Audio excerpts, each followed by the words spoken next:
Hey guys, welcome back. So we finished the remodel. I'm super excited to show you all what the store looks like now. So I'll flip the camera around real quick and then we'll just do a quick walkthrough on the shop here. So standing at the front door right now, as you walk in, we're starting to get the cabinets all filled back out with all of our cards. So still keeping kind of a similar organization. So we got Pokemon when you first come in, and then as you round the corner, you get into Magic. And then as we come over to this side, we're the smaller cabinet. We have kind of like the higher end staples. And then jumping in, we've got a handful of different secret layers. And then we've got more of staple land cards and more sought after land cards. And looking at the back wall, so we have pretty much a majority of the magic stuff is remained the same. We've got sleeves as we first come in, getting into Magic, most of the single packs on the wall, and then we have the commander decks, basically kind of like the top two shelves. But the booster boxes, we're going to start putting on the shelving unit right here, for if you're looking to buy a sealed product. But the shelf is going to have all open booster boxes for buying single packs. Then as we cruise down the line, so this part is really where it's changed up and new. We're breaking into Star Wars here, so we've got a little bit of first set and second set with the starter decks. We've got Lorcana. We're trying to keep the top with the more recent Pokemon, the larger like promo boxes, all the EXs, anything that's in a larger faced box. Then we've got One Piece. We have the starter decks, and then we have the booster boxes. So the bottom, we still have to work a little bit more on getting everything put together. We're still, because we had to pull all the boxes out when we moved the shelving units, so we still have to get them mounted to the wall and then get all the boxes put back in order chronologically.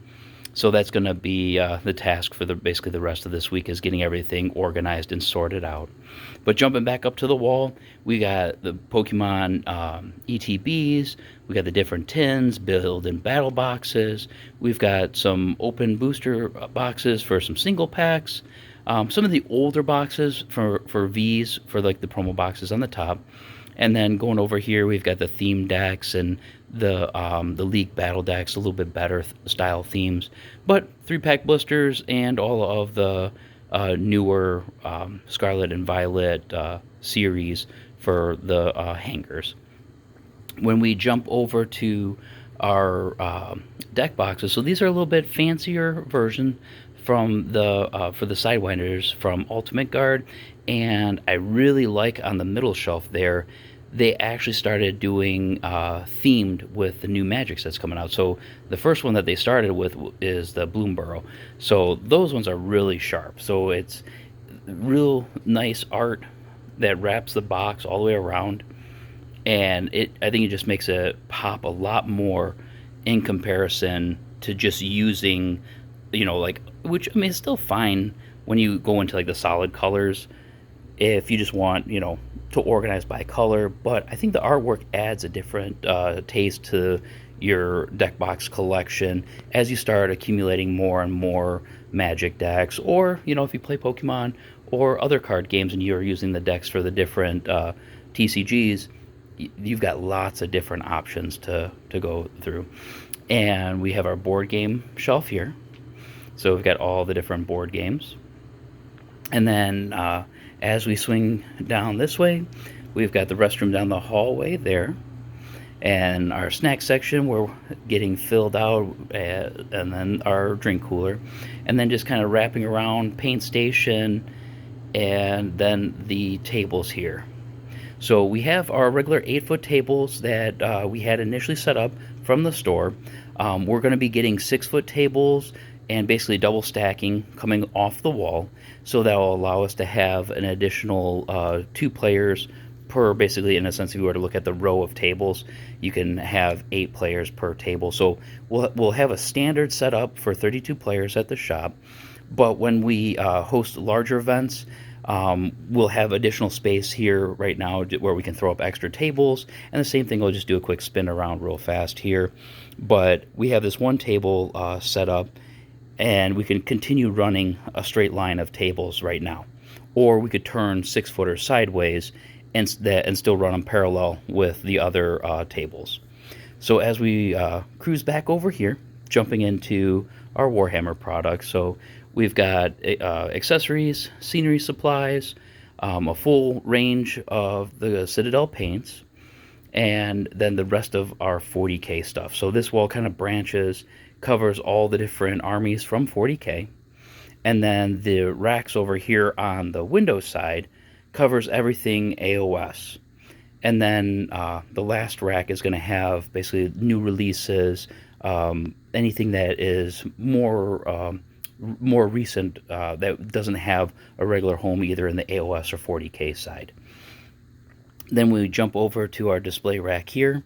We've got our dice on this end of the rack with our White Dwarf magazines. We've got the codexes, the battle tomes, and then jumping down with the D&D books. So it's going to be really cool because we're going to have the D&D, I think I want to say mid-September coming out with kind of like the expansion for a 5th edition. So we'll have that product line available here at the shop.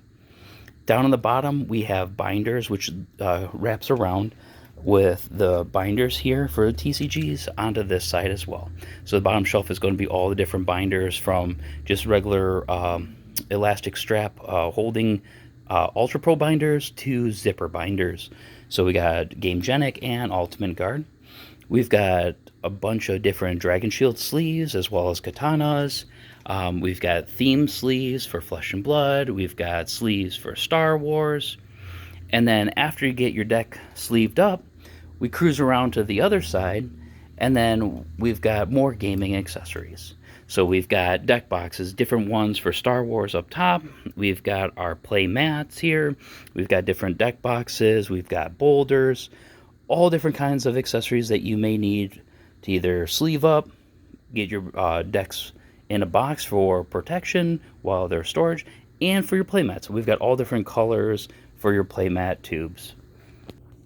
So that is pretty much a quick run through on the shop, the overall layout, the way that we have the store right now.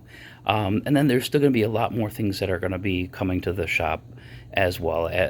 Our D&D room is getting finalized right now. We've got the rough design done.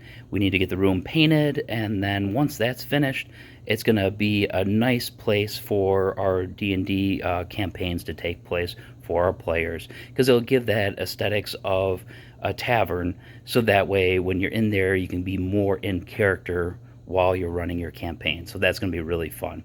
Also, our Warhammer room right now is kind of in shambles because we used it as storage when we had to move everything out of the store over to that side just to house the product in the short term.